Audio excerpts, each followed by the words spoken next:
ये बीजेपी के लोग जो ज्यादा बोलते हैं, थोड़ा फर्जी ज्यादा बोलते हैं, और मैं क्या कहूं, उन्हें अपना ही मैनिफेस्टो देखना चाहिए।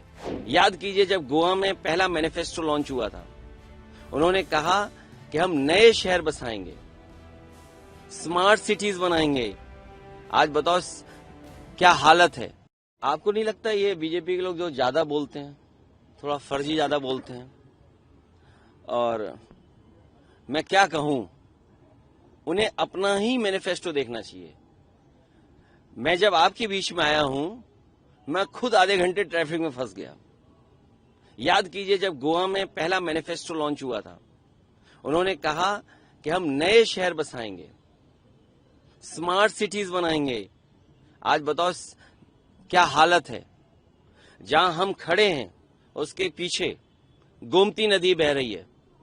गोमती नदी का बीओडी क्या है, डीओ क्या है, या कितनी दूषित हो गई है। समाजवादियों ने बनाई हो, ये बात इसलिए याद कर दिला रहा हूं कि भारतीय जनता पार्टी ने कहा था कि मां गंगा को साफ करेंगे। ये जो 1 करोड़ की नौकरी बिहार में देने जा रहे हैं, इससे पहले भी 2 करोड़ नौकरी का वादा किया था। वो नौकरियां कहां हैं? किसान की आय दोगुनी का वादा किया था, वो किसान की आय दोगुनी कहां है? आज धान कोई नहीं खरीद रहा है, और धान खरीदा भी जा रहा है तो किस कीमत पे खरीदा जा रहा है। ये सरकार जो कहती थी हम खुशहाल बनाएंगे किसानों को, आज खाद कहां है, डीएपी कहां है? और फिर डॉलर को लुढ़कते हुए देखते थे उस समय, आज क्या डॉलर लुढ़क रहा वो नहीं दिखाई दे रहा। और अमेरिका के राष्ट्रपति समय समय पर प्रधानमंत्री जी को याद दिलाते हैं, बीजेपी को याद दिलाते हैं कि आपका रास्ता क्या है, टैरिफ लग रहा है। और सुनने में आ रहा है कि भारत सरकार ने अंदर ही अंदर अमेरिका का दबाव स्वीकार किया है। जो अमेरिका चाहता था कि टेक्सटाइल इंडस्ट्री में कॉर्न के आने का रास्ता खोला जाए, दूध के आने का और दूध के प्रोडक्ट्स का रास्ता खोला जाए, इस भारतीय जनता पार्टी की सरकार ने लगता है स्वीकार कर लिया है। आपके जो महागठबंधन का मैनिफेस्टो है, प्रधानमंत्री ने उसको रेटलेस बताया कल जब वो रैली संबोधित करते बिहार में। अमेरिका के राष्ट्रपति हमारे प्रधानमंत्री जी को किलर कह रहे हैं। भारतीय जनता पार्टी को बताना चाहिए कि अमेरिका जैसा देश उनके प्रधानमंत्री को किलर क्यों कह रहा है। सर, बिहार में विपक्ष के समर्थकों की हत्या की जा रही है। एक बड़ी बीजेपी की सरकार में किसी की भी हत्या हो सकती है। आप में ही कोई अपराधी को गोली मार दे, आपने तो लाइव देखा है सर, और इस चैनल ने तो देखा है। नहीं, इसने नहीं, वो है ही नहीं है। सर, सरदार पटेल की जयंती है, आज प्रधानमंत्री गुजरात में हैं। वो कह रहे हैं कि कांग्रेस ने जो है सरदार पटेल की लेगेसी को नहीं माना और आतंकवाद के सामने झुक गई।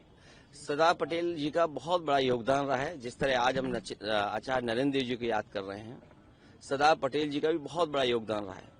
जहां देश को एकजुट किया, रियासतों को खत्म किया, देश हमारा कैसे मजबूत दिखाई दिया, और लौह पुरुष किसान के लिए खड़े रहना, इसीलिए सरदार पटेल की उपाधि मिलना, उनके योगदान को हम कभी भुला नहीं सकते।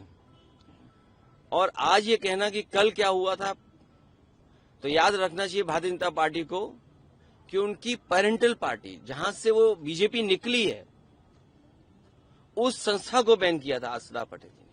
और आज जरूरत वही है कि कोई सरदार पटेल बने इस देश में और इस विचारधारा पर फिर बैन लगे।